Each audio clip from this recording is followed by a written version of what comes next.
সালেহ আহমেদ তাকরিম নাম শুনেছেন তো? নাম শুনেন নাই? সালেহ আহমেদ তাকরিম ছোট্ট ছেলে। আমি দুবাই ছিলাম সে সময়। দুবাই আমার একটা প্রোগ্রাম ছিল। ওই সময় এই ইন্টারন্যাশনাল এই কম্পিটিশনটা হয়। সেই কম্পিটিশনে গোটা পৃথিবী থেকে প্রায় সব দেশ অংশগ্রহণ করেছে। এর মধ্যে 10 জনকে বাছাই করেছে। 10 জন বাছাইয়ের ভিতরে ভাবলাম আমার দেশটাও আছে সেখানে। 10 নম্বর যখন বলেছে তখন অন্য দেশ 9 নম্বর, 8 নম্বর, 7 নম্বর, তখন বাংলাদেশ বলে নাই। 6, 5, 4, 3, 2, 1-এ চলে আসছে বাংলাদেশ। আমার দিলটা ভরে গেল। আমি তখন দুবাই, আমার দেশ। অবহেলা কিন্তু ক্রিকেটে যত্ন আছে, অন্যান্য খেলায় যত্ন আছে, সিনেমার জগতেও যত্ন আছে, কিন্তু আমার দেশের এতিমখানা, মাদ্রাসা, লিল্লা বোর্ডিং চলে হলো আমার আপনার লাউ আর কুদু বেচার টাকা দিয়া। অথচ সেই কষ্ট করে পড়ে প্রত্যেক বছর নাজমুস সাকিব, জাকারিয়া, আদেল, তাকরিম প্রত্যেক বছর আন্তর্জাতিক থেকে ফার্স্ট পুরস্কার, সেকেন্ড পুরস্কার, থার্ড পুরস্কার বারবার নিয়ে আসতেছে। আলহামদুলিল্লাহ বলবেন না? কত বড় অর্জন এটা। আমরা ওই সমস্ত হাফেজদের তেলাওয়াত মাঝে মাঝে শুনবো। আপনি জানেন গান, একটা গান বারবার শুনলে পরে ভাল লাগে না। পৃথিবীর অন্যান্য মিউজিকের কোন আওয়াজ হয়তো আপনার কাছে মজা লাগতেছে, সেই মজা হলো দাউদ আর সুলকানের মতো। চুলকানি যখন হয় খুব মজা লাগে, চুলকাতে মজা লাগে, কিন্তু চুলকানি যখন থামে তখন কি হয়? কি হয়? জ্বলে, আর মজা নাই। কিন্তু আল্লাহর কালামের তেলাওয়াতের যে মজা, এত মজা আপনি পাবেন। কোরআন তেলাওয়াতের মজা যদি কোনো বান্দা একবার পেয়ে যায়, সেই মজার সঙ্গে পৃথিবীর কোনো মজার তুলনায় চলে না, অমৃত স্বাদ পাওয়া যায়। এত সুন্দর কালামের তেলাওয়াত। আমার বন্ধুগণ, সুন্দর করে কোরআনটা আমরা তেলাওয়াত করব। ওয়ামিনান নাসি মান ইয়াকুলু আমান্না বিল্লাহি ওয়া বিল ইয়াউমিল আখির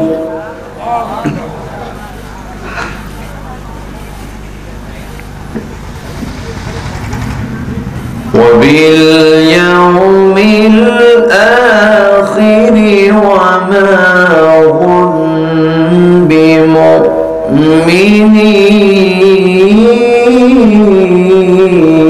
بمؤمنين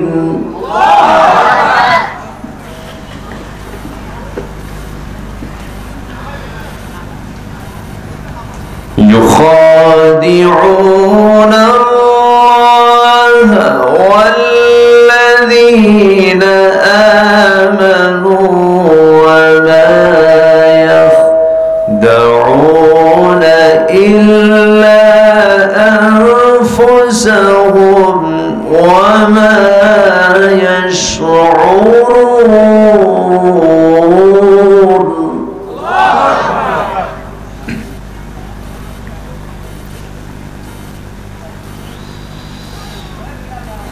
في قلوبهم مرض فزادهم الله مرضا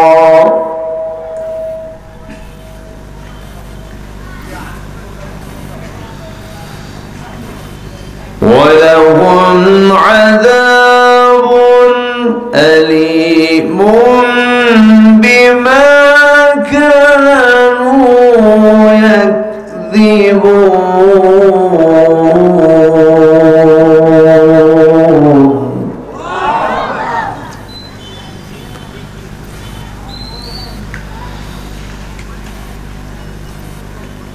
الله أكبر.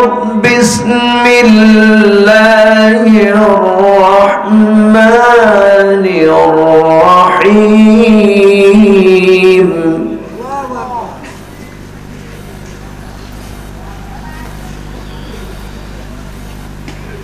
إن الله وملائكته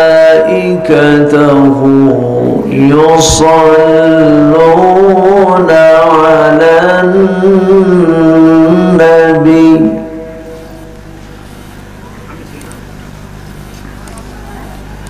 يا أيها الذين آمنوا صلوا عليه وسلموا تسليما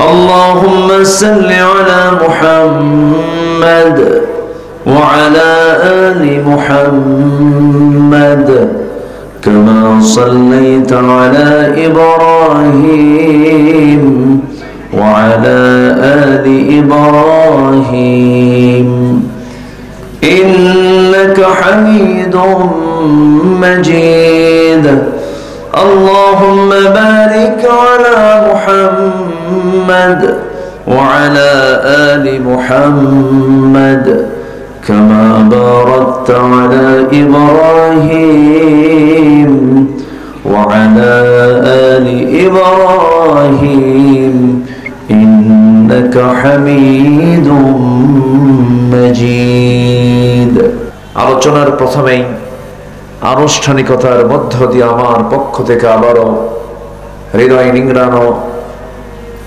দিল উজাড় করানো সালাম আসসালামু আলাইকুম ওয়া রাহমাতুল্লাহি ওয়া বারাকাতুহু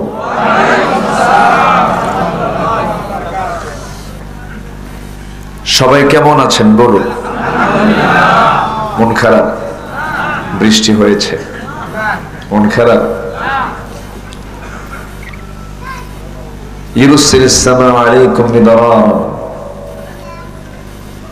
তিনি আকাশ থেকে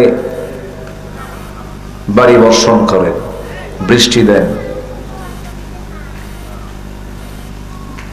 আকাশ থেকে কখন বৃষ্টি হবে এটার প্রকৃত রহস্য এর প্রকৃত খবর কার জানা বলেন তো কে জানেন আল্লাহ জানেন এই মুহূর্তে আমার দেশে বৃষ্টিটা বলেন তো বরকতের কিনা আসতে কয় আজকের দিনে খরতাপ কেমন ছিল গরম কেমন ছিল অনেক গরম ছিল এই প্রচন্ড গরমকে আল্লাহ পাক কিছু বাতাস দিয়ে কিছু বৃষ্টির পানি দিয়ে সিক্ত করে দিয়েছেন কোথায় কি দরকার কোন জায়গায় কি পরিমাণ পানি দরকার সব জানেন কে জি মা ইম বিকাদারিন আল্লাহ তাআলা যে পানিটা নাজিল করেন বিকাদারিন পরিমাণ মতোই নাজিল করেন কমও দেন না বেশিও দেন না এটা কার ফয়সালা বলেন তো আল্লাহর ফয়সালা এই প্রতিকূল আবহাওয়ার মাঝেও আমরা যারা আসতে পেরেছি বসতে পেরেছি এমন সুযোগ যে মহান আল্লাহ তাআলা করে দিলেন সেই মহান জাল্লা শানুহুর দরবারে আমরা সবাই লাখ কোটি সাজুদ শুকর আদায় করি মুহাব্বাতান জোরালো কণ্ঠে বলে উঠছি আলহামদুলিল্লাহ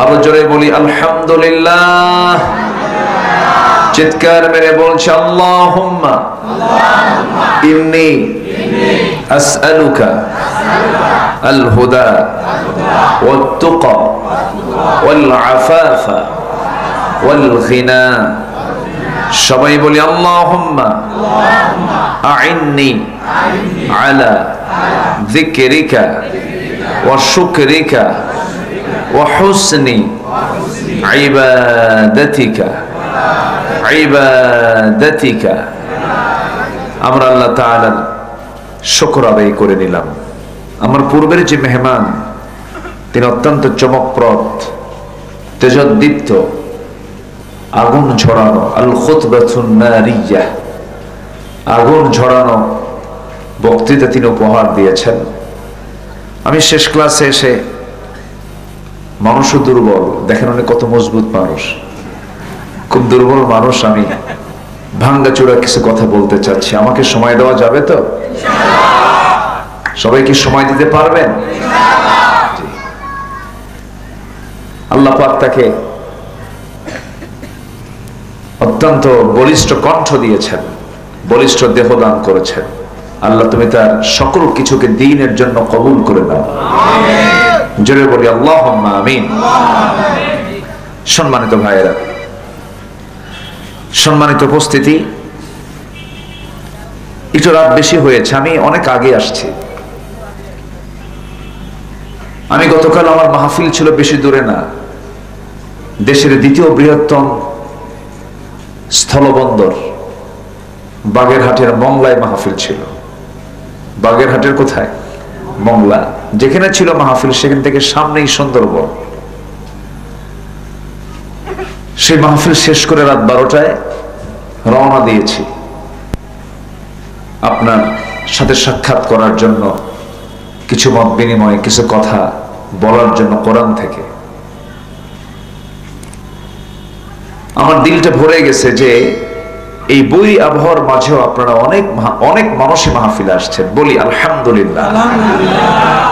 হয়তো এরকম না হলে আজকে মাঠে জায়গা হতো না, হয়তো হতো না। জি আলহামদুলিল্লাহ। কিন্তু যেটাই হোক না কেন, সাইয়েদনা ওমর ফারুক রাদিয়াল্লাহু মাঝে মাঝে দোয়া করতেন, আল্লাহ তুমি আমাকে অল্প সংখ্যক লোকের কাতারে শামিল করো। সবাই বলতেন যে আপনি এই দোয়াটা প্রায় প্রায় করেন কেন? তিনি বললেন, কোরআনে কারীম তোমরা পড়ো না? কালিলাম মা তাযাক্কারুন। খুব অল্প সংখ্যক লোকই মানুষের জিকির করে, অল্প সংখ্যক লোকই জান্নাত পাবে, অল্প সংখ্যক লোকই আল্লাহ শুকরিয়া আদায় করে। তো আমি তো সে আল্লাহর কাছে সেটাই বলি, আল্লাহ তুমি অল্প সংখ্যক লোকের কাতারে আমাদের শামিল করো। তাহলে আমরা যারা এখানে আসছি, জান্নাত কি বেশি লোক পাবে না কম লোক পাবে? বলেন, জাহান্নাম বেশি যাবে না কম যাবে? জাহান্নাম কি বেশি যাবে, আর জান্নাতে কম যাবে। আজকে মাহফিলে বেশি লোক হয়েছে না কম লোক হয়েছে? হ্যাঁ, কম হয়েছে কিনা বলেন? তাহলে কম মাঝে মাঝে বরকত হয়ে যায়। বলি আলহামদুলিল্লাহ। জি, যারা আসছেন বাছাই করা শ্রোতা এসেছেন, যারা এসেছেন নির্বাচিত শ্রোতাগুলো আসছেন। আমরা তো মাহফিলে বসি, মাঝে মাঝে টের পাই উপচে পড়া যখন মাহফিলের চাপ থাকে তখন মাহফিলের শৃঙ্খলা রক্ষা করাও কঠিন হয়ে যায়। তো আমরা বাছাই করা সেমিনারের মতো নির্বাচিত কিছু লোকজন আমরা আসছি, যারা প্রকৃত কোরআন শোনার জন্য প্রতিকূল পরিবেশকে ফেস করে আসছি। আবারও বলছি আলহামদুলিল্লাহ। সম্মানিত ভাইয়েরা,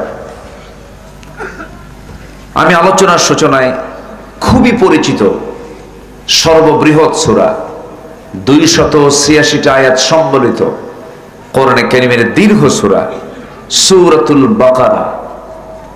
সূরাতুল বাকারা একটা প্রাণীর নামে সূরা, যে প্রাণীটা আমাদের কমন প্রাণী, যে প্রাণী আমার সব উপকারে আসে, ওর গোবর সহ, ওর হাড় হাড্ডি চামড়া চুল সব বান্দার উপকারে আসে, সেই গাভী। সূরাতুল বাকারা। আনতাযবাহু বাকারা, আনতাযবাহু বাকারা, এই শব্দ থেকে এই সূরার নামকরণ করা হয়েছে। আমি এই সূরা থেকে প্রথম দিক থেকে কিছু আয়াত আমি তেলাওয়াত করেছি। সূরাটা মদিনায় নাজিল হয়েছে। কোথায় নাজিল হয়েছে বলেন? বড় সূরার বৈশিষ্ট্য হলো এই সূরাটা মাদানী। মাদিনা সূরার বৈশিষ্ট্য হলো যেগুলো বড় সূরা এগুলো সব কোথায়? মদিনায় আসছে। ছোট্ট ছোট্ট সূরাগুলো কোথায়? মক্কায়। যেরকম একটা সূরা আছে, যারা পারেন ঠোঁট মিলিয়ে বলুন, 3 বার বলবেন, গোটা কোরআন খতমের সওয়াব পেয়ে যাবেন।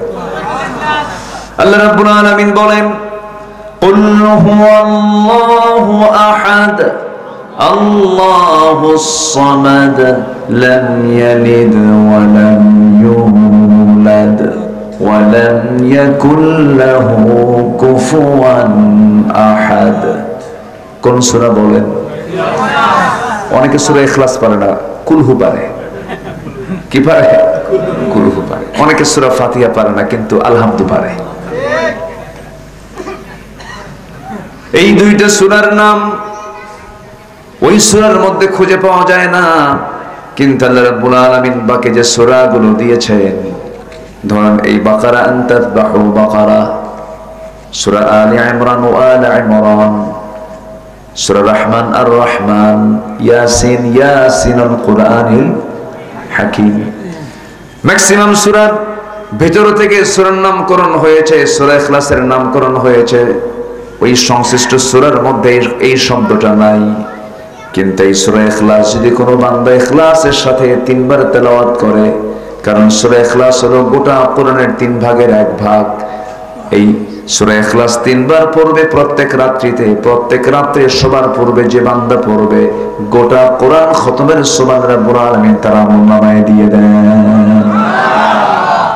আমরা কোরআন শুনবো বেশি, কোরআন পড়বো বেশি, গান শুনবো গান শুনবেন, এ তো মতলব খারাপ। গানের কাছে যাওয়া যাবে না। যে ইমানদার কোরআন শুনবে সে ইমানদার গানের কাছে যাবে কখনো না। আসুন সেই সূরা বাকারা থেকে কিছু কথা শুনি আমরা। আল্লাহ পাক এটা এমন একটা কিতাব দিয়েছেন যে কিতাবের যে কোনো জায়গা থেকে শুরু করা যায়। প্রত্যেকটা অক্ষর কিতাব, শব্দ কিতাব, বাক্য কিতাব। আল্লাহু আকবার বলেন।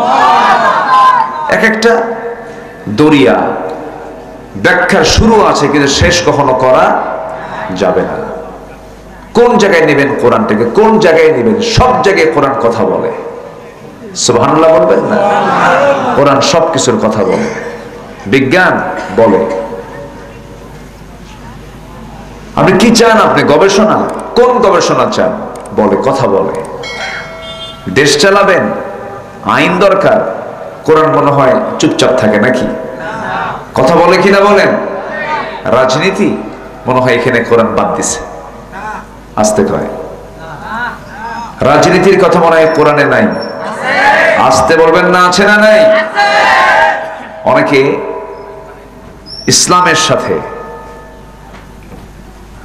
কোরআনের সাথে রাজনীতিকে অনেকে জড়াতে চান না। ওরা ভাবে যে না, রাজনীতি এটা আবার ইসলামে থাকবে কেন, রাজনীতি আবার কোরআনে থাকবে কেন, এটা অনেকে চিন্তা করেন। কিন্তু না, ইসলামের রাজনীতি অবশ্যই আছে না নাই? পৃথিবীর সফল আদর্শ রাজনীতিবিদ ছিলেন মুহাম্মদুর রাসূলুল্লাহ। কাসেম ভাই চলে গেলেন? আমার কাসেম ভাই কই গেলেন? আচ্ছা, অত্যন্ত প্রিয় মানুষ আমার, খুব বিনয়ী মানুষ, আলহামদুলিল্লাহ। জি, তাহলে সিয়াসিয়া যেটা পলিটিক্স করার জন্য কোরআন কি পরামর্শ দেয়? আসতে বলে পরামর্শ দেয়। আমার দেশের সবচেয়ে বড় সংকট এখন হলো রাজনৈতিক সংকট। আমি কি ভুল বলছি বলেন তো? তা এই যে রাজনৈতিক সংকট যে চলছে, এই রাজনৈতিক সংকট দূর করার জন্য পরামর্শ আমরা নেব মূলত কার কাছ থেকে বলেন তো? আল্লাহ বলে দিয়েছেন কোন কিতাবে? একটা আলাদা সাউন্ড আসছে, একটু কমায় দেন। ওই যে একটা প্রয়োজন, আওয়াজটা কমান। আওয়াজটা বাড়ালেই যে সুন্দর হয় তা তো না, এটা এক্সট্রা নয়েজ আসছে। সম্মানিত ভাইয়েরা, তাহলে সকল পরামর্শ আমরা কারো কাছ থেকে নেব না। আমাদের সবচাইতে প্রিয় বন্ধু, আমার কাছের, আমার আপন, তিনি আমার কে? আসতে বলবেন না, তিনি আমার কে? আমি সে আল্লাহর কাছ থেকে পরামর্শ নেব। সব পরামর্শ আল্লাহ পাক কোরআনে কারীমের মধ্যে তিনি দিয়েছেন, কোনো কিছু বাদ দেননি, সবকিছু বলে দিয়েছেন। আপনি কি চান, কি নিতে চান, কোন পরামর্শ নিতে চান? মহান রব্বুল আলামিন বলেন, ফাআইনা তাযহাবুন ইন হুয়া ইল্লা যিকরুল লিল আলামিন লিমান শাআ মিনকুম আন ইস্তাকিম ওয়া মা তাশাউনা ইল্লা আন ইয়াশা আল্লাহু রাব্বুল আলামিন। বান্দা তুমি কোথায় দৌড়াও, কোন দিকে দৌড়াও, কোন দিকে যাও শান্তির জন্য? না না, সব পন্থা ছেড়ে তুমি কোরআনটাকে ধরো। এই কোরআনটাকে তুমি ধরবে, এই জিকিরকে তুমি ধরবে। এই জিকির, এই কোরআন তোমাকে আস্তে করে, সুন্দর করে সঙ্গে করে নিয়ে তোমাকে জান্নাতের দরজায় পৌঁছায় দেবে। জোরে বলে সুবহানাল্লাহ। আস-সাওমু ওয়াল কুরআন ইউশাফিআন লিল আবদি, একটা ইবাদত সিয়াম এবং একটা গ্রন্থ কোরআন, এই দুটো জিনিস বান্দাকে সুপারিশ করে জান্নাতের মধ্যে পৌঁছায় দেবে। এত বড় দামি একটা কিতাব হচ্ছে এই কিতাব। শুধুমাত্র নামাজের জন্য আল্লাহ পাক এই কিতাব নাযিল করেননি। শুধু নামাজ না, এর মধ্যে অনেক তথ্য আছে। যেরকম আমি কথা বলছি মাইকে, লোহা, ইউনিট, আওয়াজ হচ্ছে লোহা। এই লোহা নামে আল্লাহ রাব্বুল আলামিন এটা সূরায় নাযিল করেছেন। আছে কি না বলেন? আছে। আল্লাহ রাব্বুল আলামিন বলেন, وَأَنزَلْنَا الْحَدِيدَ فِيهِ بَأْسٌ شَدِيدٌ وَمَنَافِعُ لِلنَّاسِ। আমি লোহা নাজিল করেছি যার মধ্যে নানাবিধ উপকার রয়েছে বান্দার জন্য এবং যাতে রয়েছে প্রচন্ড শক্তি। আমার বন্ধুগণ, আল্লাহ পাক লোহা নাজিল করেছেন। দিনাজপুরে কিসের খনি আছে বলুন? বলেন কিসের খনি? সিলেটে কিসের খনি আছে বলুন? গ্যাস। বলুন কিসের? গ্যাস। সিলেটে আছে গ্যাসের খনি। দিনাজপুরে হলো কিসের? কয়লা। কোথায়? নিচে না উপরে? নিচে। নিচ থেকে ওঠে গ্যাস, নিচ থেকে ওঠে। কিন্তু আল্লাহ রাব্বুল আলামিন লোহাটা কোথায় রেখেছেন? লোহার কথা তিনি পরিচয় দিচ্ছেন, ওয়া আনজালনাল হাদিদ। আমি আল্লাহ লোহাটাকে নাজিল করেছি। নাজিল করা মানে কি? নিচ থেকে ওঠা না উপর থেকে পড়া? উপর থেকে অবতরণ হওয়া, উপর থেকে নাজিল হওয়া। আমার বন্ধুগণ, মিডল ইস্ট আল্লাহ রাব্বুল আলামিন লোহার খনি রেখে দিয়েছেন, স্বর্ণের খনি রেখে দিয়েছেন। আমার নবীজি যে রাত্রিতে মসজিদে হারাম থেকে মসজিদ আকসা পর্যন্ত ইসরা করেছিলেন মেরাজের রজনীতে, সুবহানাল্লাযী আসরা বিআবদিহি লাইলান মিনাল মাসজিদিল হারাম ইলাল মাসজিদিল আকসা الذي باركنا حوله لنريه من آياتنا। জোরে বলুন আল্লাহু আকবার। আমার নবী যে এক রাতের নির্দিষ্ট ছোট্ট একটা সময়ে, মাত্র 29 সেকেন্ডের সময়ের ভিতরে তিনি মসজিদ হারাম থেকে মসজিদ আকসা পর্যন্ত ইসরা করেছিলেন, রাত্রি ভ্রমণ করেছিলেন। যে দিক দিয়ে তিনি সফর করেছেন, ইসরা করেছেন, ওইটুকু অংশ জুড়ে মহান রব্বুল আলামিন টোটাল করে দিয়েছেন বান্দার জন্য স্বর্ণের খনি। জোরে কোন সুবহানাল্লাহ। লিনুরিয়াহু মিন আয়াতিনা। টোটালটা স্বর্ণের খনি। এখন সবচেয়ে বেশি সোনা কোন অঞ্চলে বলেন? মিডল ইস্টে, আরবে। আরব কিসের দেশ? সোনার দেশ। সোনার খনি সেখানে আছে। তো সোনার খনি, কয়লার খনি, গ্যাসের খনি, সব খনিগুলো নিচে। আর আল্লাহ তাআলা লোহাটা কি করেছেন? নাজিল করেছেন।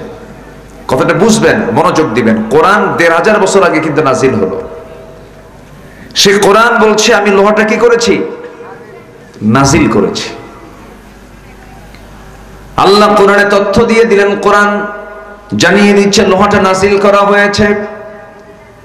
আমার বন্ধুগণ, এই পৃথিবীর কোথাও লোহা সৃষ্টি হয়নি।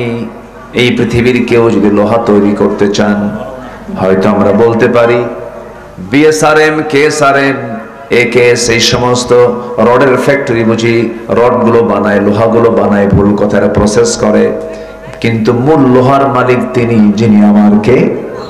আসতে বলুন না, তিনি আমার কে? আল্লাহ তাআলা। আমার কথা কি বুঝতে পারছেন সবাই? কারো কোনো অসুবিধা নাই তো? দিনাজপুরের মানুষ তো খুব শান্তপ্রিয়, ঠান্ডা মানুষ। আমরা গোটা দেশে চলি তো, খুব বিনয়ী মানুষ আপনারা। আল্লাহ কবুল করুন, জোরে বলে আমিন।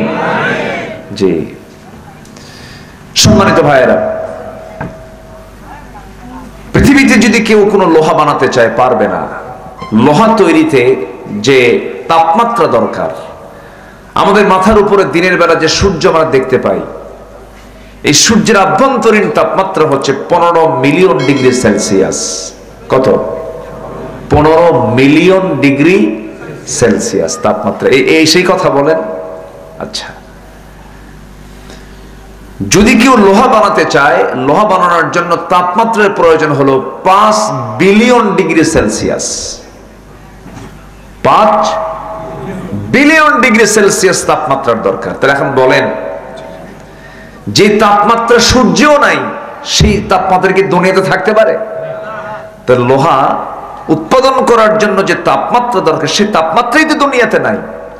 তাহলে লোহাটা আসলো কোন জায়গা থেকে?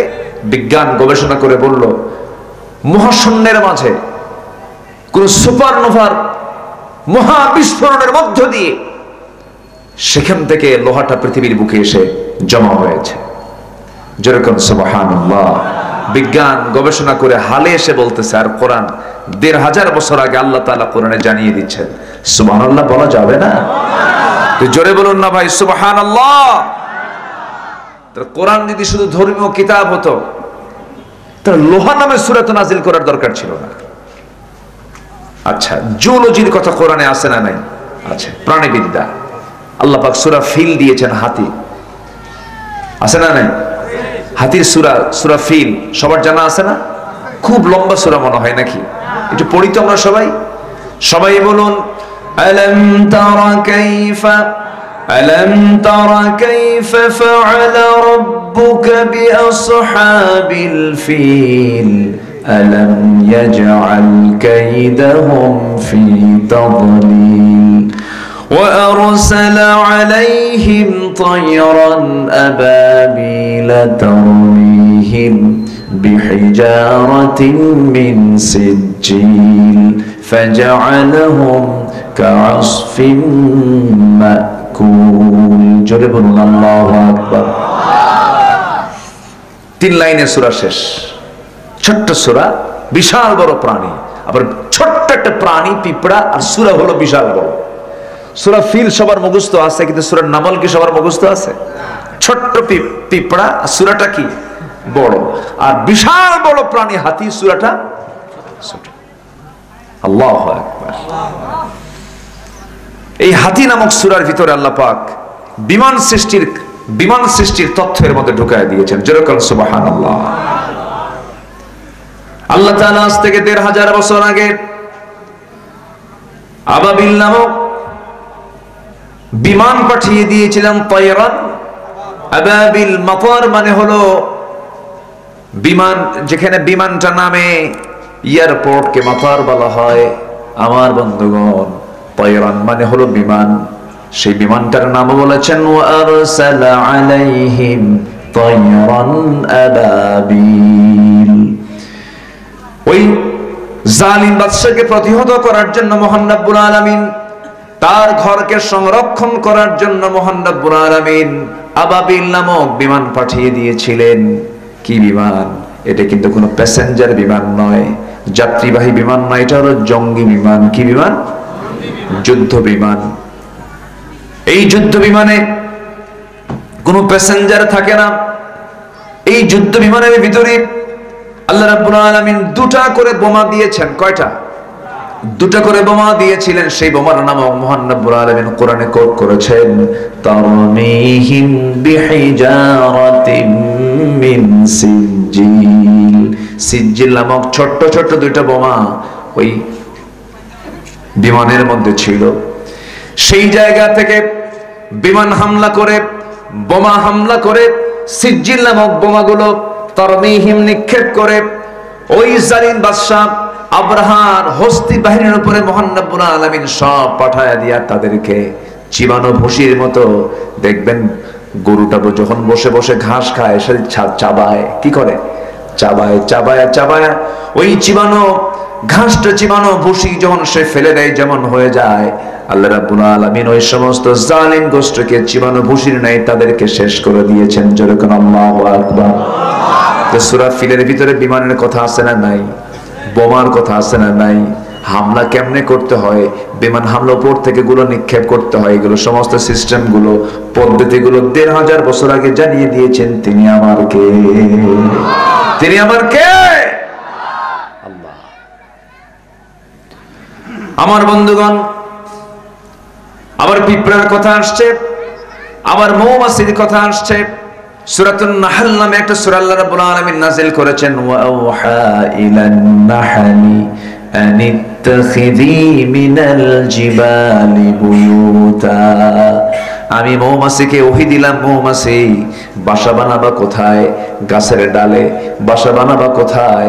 বিভিন্ন বড় বড় রাজপ্রাসাদের, বড় বড় প্রাসাদের ছাদের কোনায় তুমি বাসা বানাবা। সুন্দর করে বাসা বানায়া গোটা দুনিয়ার সমস্ত ফুল ফল থেকে রসগুলো তুমি তোমার পেটের মধ্যে তুলে নিবা। আমাদের স্টমাক হলো একটা, আর প্রত্যেকটা মৌমাছির পেটের মধ্যে মহান রব্বুল আলামিন স্টমাক রেখেছেন দুইটা করে। একটা হলো তার পেটে খাবার ক্ষুধা চাহিদা মেটানোর জন্য, আর একটা হচ্ছে হানি স্টমাক, মধু সংরক্ষণ করার জন্য। যেরকম সুবহানাল্লাহ। তাহলে বান্দার অসুখ না হোক, বান্দার সুস্থতার জন্য যে ওষুধটা তৈরি করা হয়েছে আল্লাহ পাক বেছে নিয়েছেন হলো মৌমাছির পেট। সুবহানাল্লাহ বলবেন না? কিসের পেট বলেন? মৌমাছির পেটে এই মধুটা প্রসেসিং হয়। সে রসগুলো মুখে নিয়ে পেটের মধ্যে তোলে, এরপর পেটের মধ্যে কি হয়? প্রসেসিং হওয়ার পর, এটা তৈরি হওয়ার পর এটা মৌচাকে এসে সুন্দর করে মৌচাকের মধ্যে ঢেলে ফেলে। আল্লাহু আকবার বলেন। আর সেই মধুর ভিতরে ভেজাল ঢুকায় কে? আলহামদুলিল্লাহ।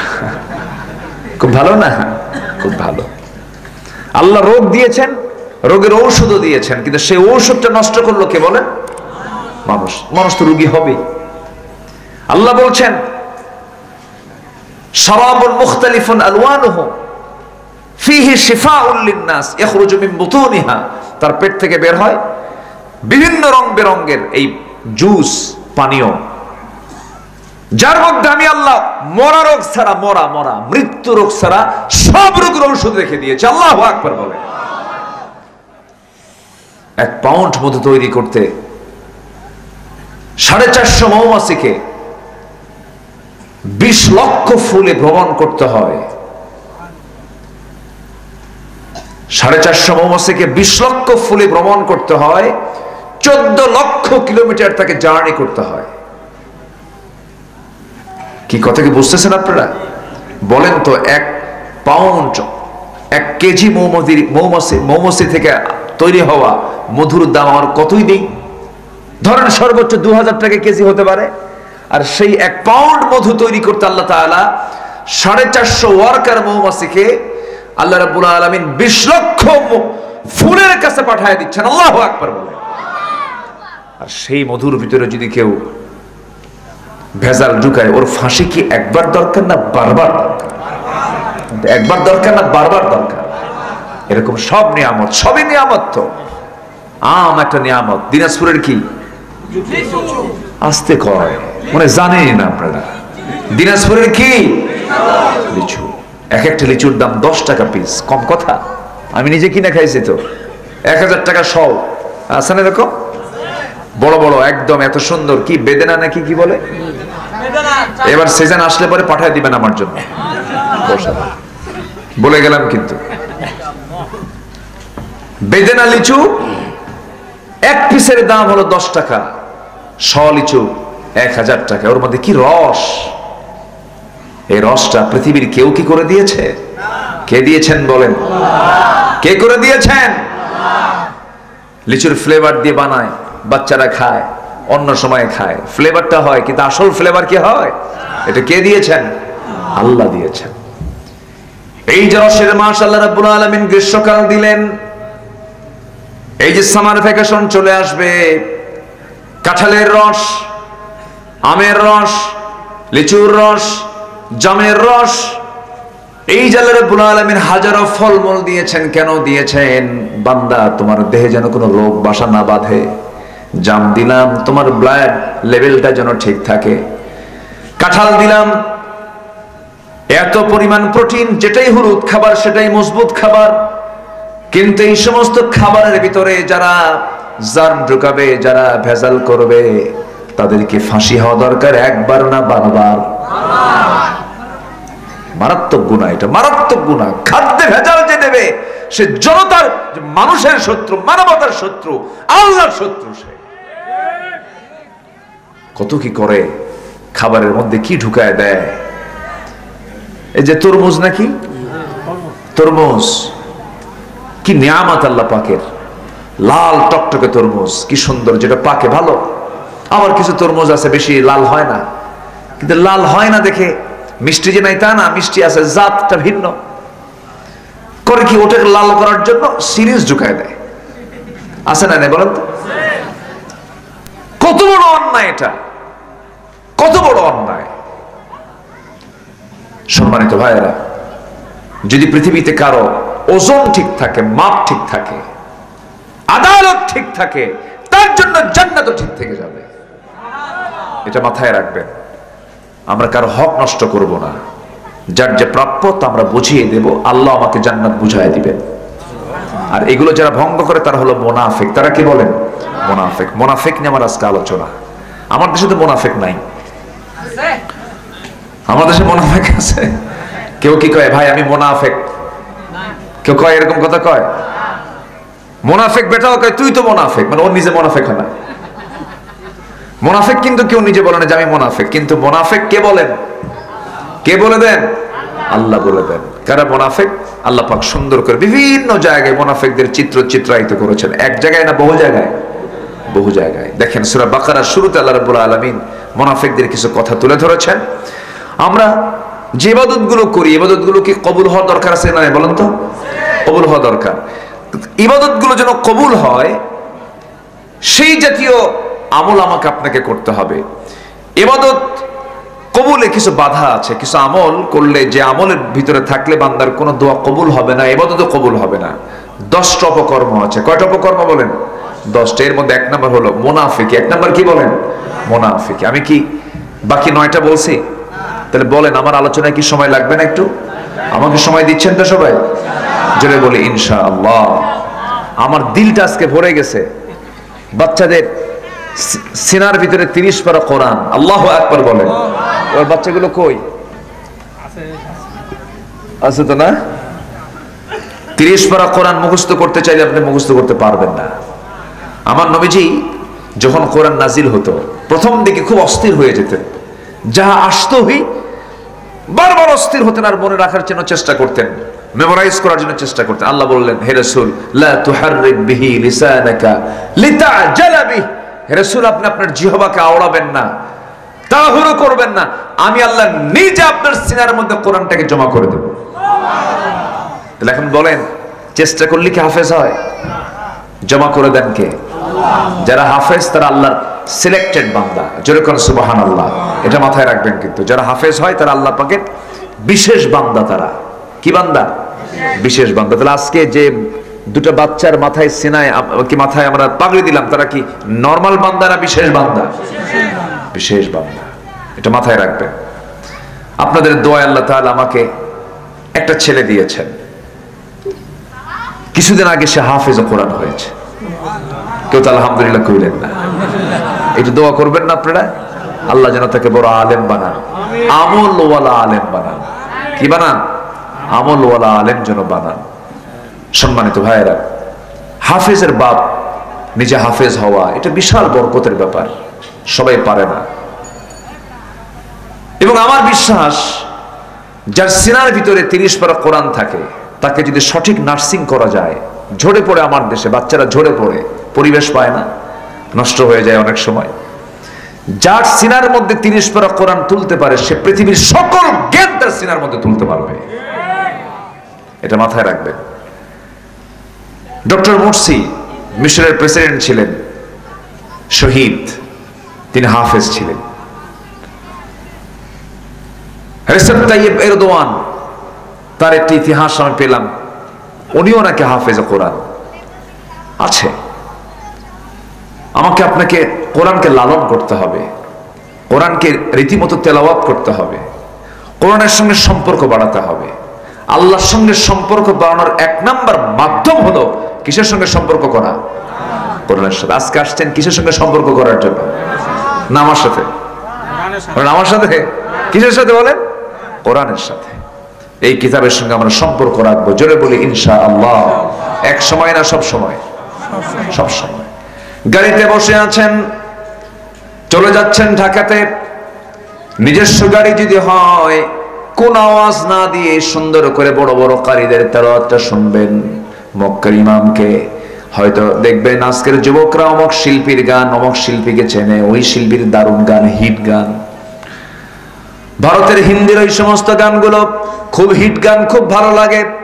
এই সমস্ত চিন্তা চেতনা ইমানদারের মধ্যে থাকবে না। ইমানদার চিন্তা করবে আল্লাহর কালামটা এখন বর্তমান পৃথিবীতে সুন্দর করে পড়ে কে, কাবার ইমামের তেলাওয়াত সে সার্চ করবে, মদিনার ইমামের তেলাওয়াত সে সার্চ করবে। বড় বড় হাফেজ কারা, বড় বড় আলেম কারা, জেনে খুশি হবেন আজ থেকে বেশ কয়েক বছর ধরে সবচাইতে হেফজুল কোরআনে সবচেয়ে বড় ভূমিকা যারা পালন করছে সেটা হচ্ছে আমার দেশের হাফেজরা। বলেন আলহামদুলিল্লাহ, জোরে বলি আলহামদুলিল্লাহ। জি জি, সালেহ আহমেদ তাকরিম নাম শুনেছেন তো? নাম শুনেন নাই? সালেহ আহমেদ তাকরিম, ছোট্ট ছেলে। আমি দুবাই ছিলাম সে সময়। দুবাই আমার একটা প্রোগ্রাম ছিল। ওই সময় এই ইন্টারন্যাশনাল এই কম্পিটিশনটা হয়। সেই কম্পিটিশনে গোটা পৃথিবী থেকে প্রায় সব দেশ অংশগ্রহণ করেছে। এর মধ্যে 10 জনকে বাছাই করেছে। 10 জন বাছাইয়ের ভিতরে ভাবলাম আমার দেশটাও আছে সেখানে। 10 নম্বর যখন বলেছে তখন অন্য দেশ 9 নম্বর, 8 নম্বর, 7 নম্বর, তখন বাংলাদেশ বলে নাই। 6, 5, 4, 3, 2, 1 চলে আসছে বাংলাদেশ। আমার দিলটা ভরে গেল। আমি তখন দুবাই, আমার দেশ অবহেলা। কিন্তু ক্রিকেটে যত্ন আছে, অন্যান্য খেলায় যত্ন আছে, সিনেমার জগতেও যত্ন আছে, কিন্তু আমার দেশের এতিমখানা, মাদ্রাসা, লিল্লা বোর্ডিং চলে হলো আমার আপনার লাউ আর কুদু বেচার টাকা দিয়া। অথচ সেই কষ্ট করে পড়ে প্রত্যেক বছর নাজমুস সাকিব, জাকারিয়া, আদেল, তাকরিম প্রত্যেক বছর আন্তর্জাতিক থেকে ফার্স্ট পুরস্কার, সেকেন্ড পুরস্কার, থার্ড পুরস্কার বারবার নিয়ে আসতেছে। আলহামদুলিল্লাহ বলবেন না? কত বড় অর্জন এটা। আমরা ওই সমস্ত হাফেজদের তেলাওয়াত মাঝে মাঝে শুনবো। আপনি জানেন গান, একটা গান বারবার শুনলে পরে ভাল লাগে না। পৃথিবীর অন্যান্য মিউজিকের কোন আওয়াজ হয়তো আপনার কাছে মজা লাগতেছে, সেই মজা হলো দাউদ আর সুলকানির মতো। চুলকানি যখন হয় খুব মজা লাগে, সুলকাতে মজা লাগে, কিন্তু সুলকানি যখন থামে তখন কি হয়? কি হয়? জ্বলে, আর মজা নাই। কিন্তু আল্লাহর কালামের তেলাওয়াতের যে মজা, এত মজা আপনি পাবেন। কোরআন তেলাওয়াতের মজা যদি কোনো বান্দা একবার পেয়ে যায়, সেই মজার সঙ্গে পৃথিবীর কোনো মজার তুলনায় চলে না, অমৃত স্বাদ পাওয়া যায়। এত সুন্দর কালামের তেলাওয়াত। আমার বন্ধুগণ, সুন্দর করে কোরআনটা আমরা তেলাওয়াত করব। মুনাফিকরা নামাজের মধ্যে মজা পায় না, মুনাফিকরা কোরআনের মধ্যে মজা পায় না, শুধুমাত্র তারা আনুষ্ঠানিকতা সম্পন্ন করে, কিন্তু যারা ইমানদার তারা নামাজের মধ্যে মজা পেয়ে যায়। নামাজের মধ্যে ইমাম যত সূরা লম্বা করে ইমানদারের দিল তত তাজা হয়ে যায়। আমি গত 2 বছর আগে মদিনায় রমজান মাসে কিয়ামুল লাইল পড়ছিলাম। তারাবি শেষ হওয়ার পরে সেহরির একটু আগ দিয়ে কিয়ামুল লাইল শুরু হয়ে যায়। 2 রাকাত নামাজে দাঁড়ালাম নবীজির রওজার সেই মদিনা শরীফে, মদিনা মুনাওয়ারায় নামাজে দাঁড়ায় গেলাম। নামাজ আদায় করতেছিলাম। 2 রাকাত নফল নামাজ ইমাম সাহেব পড়ালেন। 2 রাকাত নামাজ শেষ করতে সময় লেগেছে মাত্র 39 থেকে 40 মিনিট। কেউ তো আলহামদুলিল্লাহ কইলেন না? আমার দেশে যদি কোনো ইমাম যদি 2 রাকাত নামাজ পড়তে নিয়ে যদি 40 মিনিট সময় লাগায়, বলবে হুজুর আপনার তো কাম নাই। কি ঠিক কিনা? আমার তো কাম আছে। কিন্তু ইমানদার যে নামাজের মধ্যে মজা পায়, তার নামাজ যত লম্বা হবে তার কাছে তত তৃপ্তিদায়ক মনে হবে, খুব মজা পাবে সে। এই জন্য নামাজ যত লম্বা হবে ইমানদারের মজা তত বেশি হয়ে যাবে। আমার নবীজি ফজর নামাজ এবং এশার নামাজকে লম্বা করতেন, আর বেশি লম্বা করতেন তাহাজ্জুদের নামাজটাকে। নফল নামাজে রাসূল যখন দাঁড়াতেন, এমন সময় চলে গেছে গোটা রাত ধরে মাত্র 2 রাকাত নামাজ শেষ করেছেন মুহাম্মদ সাল্লাল্লাহু আলাইহি ওয়াসাল্লাম। পা লেগে যেত, হাঁটু ফুলে যেত, কপাল ফুলে যেত, চোখের পানিতে যাই নামাজ ভিজে যেত, চোখের পানিতে কাঁদতে কাঁদতে অস্থির হয়ে যেতেন। নড়াচড়া বন্ধ হয়ে যেত। শুধুমাত্র একটাই কারণ, সেটা হলো কার কাছে মাফ চাওয়া? আল্লাহ। কার কাছে বলেন? কার কাছে? যে নবীর জীবনের একটা গুনাহও নাই, যে নবী তার জীবনে একটা গুনাহ করলেন না, তিনি যদি এত কান্নাকাটি করেন, আমার আপনার জীবনে মনে হয় কোনো গুনাহ নাই। গুনাহ আছে যার, চোখের পানি অবশ্যই ফেলতে হবে তার। আমরা কাঁদবো কয়জনের কাছে? আসতে বলেন না, কাঁদবো কয়জনের কাছে? আল্লাহর কাছে আমরা কাঁদবো, একজনের কাছে আমরা কাঁদবো। পৃথিবীর যার কাছে আপনি কাঁদবেন, সে আপনি গফিরতা বলবে এত কান্দে কেন? পুরুষ মানুষ যদি মহিলার সামনে কান্দে, মহিলা বলবে এটা কেমন পুরুষ, পুরুষের চোখে পানি কেন? আবার যদি পুরুষের সামনে যদি মহিলা কান্দে, স্বামী বলবে মেয়ে মানুষ এরকম কান্দে। পৃথিবীর কোন মানুষ কান্নার মূল্য দিতে পারবে না, কিন্তু প্রকৃত কান্নার মূল্য যিনি দিবেন তিনি আমার একমাত্র কে? এক ফোঁটা চোখের পানি যদি আল্লাহর ভয়ে ফেলতে পারেন, শেষ রাত্রে সেজদার মধ্যে যদি ফেলতে পারেন, যদি শুধুমাত্র সেই কান্না যদি আল্লাহকে সন্তুষ্ট করার জন্য হয়, আল্লাহকে রাজি করার জন্য হয়, জাহান্নাম থেকে বাঁচার জন্য হয়, ওয়াল্লাযীনা ইয়াবিতুনা লিরাব্বিহিম সুজদান ওয়া কিয়ামা, একমাত্র আল্লাহর জন্য যদি চোখের পানি ফেলে ফেলে সিজদা এবং রুকু যদি করা হয়, আল্লাহ বলেন বান্দারে, সাতটা সমুদ্রের পানি দিয়া জাহান্নাম না নিভলেও তোর এক ফোঁটা চোখের পানি দিয়ে আমি আল্লাহ রাব্বুল আলামিন সাতটা জাহান্নাম নিভায়া দিয়ে তোর আমি জান্নাতের মেহমান বানায়া নেব। আমরা কাঁদবো কার কাছে? ইমানদারের চোখে পানি থাকবে, মুনাফিকের চোখে পানি থাকবে না। মুনাফিক কাঁদবে না, মুনাফিক নামাজের মধ্যে দাঁড়াবে, অভিনয় করে দাঁড়াবে, আমারে দেখুক মানুষ। আছে না নাই? বলেন তো আছে না নাই? আচ্ছা, আমি কি আলোচনা শেষ করে দেব? তো নড়েন কেন, চড়েন কেন, ওঠেন কেন, বসেন, বসেন। অনেক রাত হয়ে গেছে, দোয়া কি শেষ করে দেবো নাকি?